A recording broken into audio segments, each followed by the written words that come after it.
Bentrovati, io sono Flavio Massarutto, sono il direttore artistico di San Vito Jazz e ho il piacere di invitarvi alla 19ª edizione di questa rassegna che si svolge come ogni anno a San Vito del Tagliamento in provincia di Pordenone. Incominciamo il 1° marzo all'Auditorium Zotti con il tributo a Lou Reed, questo grande protagonista della musica del Novecento, tributo tutto strumentale a cura di Paolo Botti alla viola e al dobro, Enrico Tragnone alla chitarra elettrica e Zeno De Rossi alla batteria. Sabato 15 di marzo ci trasferiamo al Teatro Rigoni, un piccolo gioiello nella centralissima Piazza del Popolo, per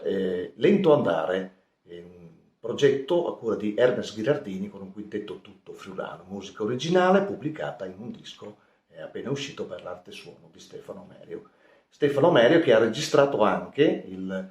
disco di prossima uscita di Aruan Ortiz, che si esibirà venerdì 21 marzo, concerto di piano solo sempre al Teatro Rigoni. Aruan Ortiz, musicista cubano afrodiscendente, presenterà appunto la sua meditazione per piano solo sui ritmi